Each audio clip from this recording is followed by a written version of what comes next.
All right, so for today's lesson, we're going to take a look at area and perimeter of composite figures. This is a preview to lesson 3, well, not lesson 3, module 3 preview. With SOL 8.10, the student will solve area and perimeter problems, including practical problems involving composite plane figures. So the learning target, I can subdivide a plane figure into triangles, quadrilaterals, and semicircles to determine the area of composite figures or composite plane figures. I can apply perimeter, circumference, and area formulas to solve practical problems involving composite plane figures. All right, so the first thing we are going to take a look at is, of course, what is a composite figure? All right, so a composite figure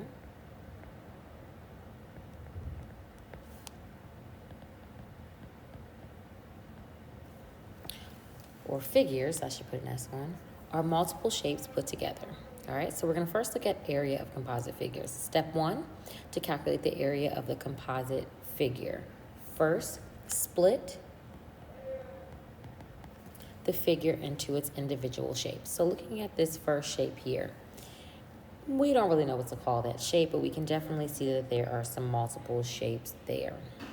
All right, so if I draw this line here, I see that I have a rectangle. All right, then from there I can look and see, okay, I have a triangle. All right, so showing that we have a triangle here, so this shape is being broken up into a rectangle and a triangle. So looking at 2, it says identify the area formulas needed to calculate the area of each individual figure. So here we see a rectangle and a triangle. All right, so we're going to use this rectangle formula and this triangle formula. So now we're going to use the formulas to help us solve. All right, let's slide this page over just a tad bit. All right, so the first thing we can easily do, or both of them are easily, we know that the rectangle has an area of base times height. So the area of my rectangle, I'm going to have 3 times 6, which gives me an area of 18 inches squared. All right, my triangle is base times height divided by 2, or 1/2 the base times the height. So looking at my triangle here, I'm going to draw this little dotted line here, I can see that my triangle has a base of 3. And my height is going to be 1.5, and I'm going to divide that by 2, which gives me an area of 2.25 inches squared. All right, for step 4, we're going to add the area of the individual shapes, and sometimes you'll have to subtract. So in problems that we will see later on, we'll be determining a shape inside of a shape or a shaded area where we'll have to subtract, but in this case, we are going to add. So the total area is going to be equal to 18 plus 2.25, which gives us a total of 20.25 inches squared. All right. So with area, again, we're looking for that area to think about laying a carpet inside of a room. That is your area. Perimeter, that we're going to take a look at next, think about just putting a fence around, okay? So when we look at perimeter, if I could spell,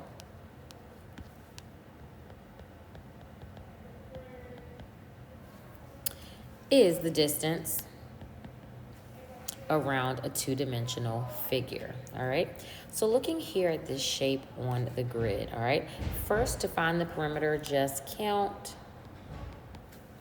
the grid square lengths around the shape. So here we can see that this grid length is 3, grid length 1, grid length 1 again, this grid length is 2, grid length 1, grid length 1, 3, 1, 1, 3, 1, 1. All right, so we're going to add up 3 plus 1.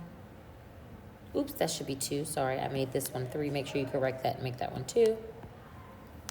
Plus 1, plus 2, plus 1, plus 1, plus 3, plus 1, plus 1, plus 2, plus 1, plus 1, which gives us a total of 18 units. All right, since we're talking about area, it's not units squared. All right, so for example, B, all right? To find the perimeter, just count the square lengths around the shape. But wait, do you see a diagonal? We must use the Pythagorean theorem.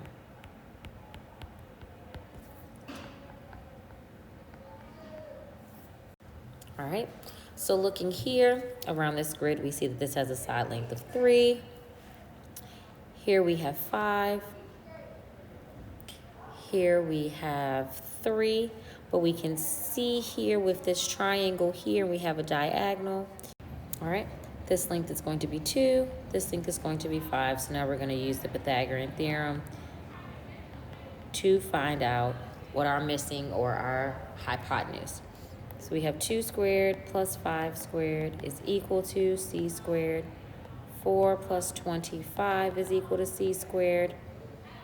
29 is equal to c squared. Take the square root, and we get 5.4 is equal to c. So we know that this side length is 5.4.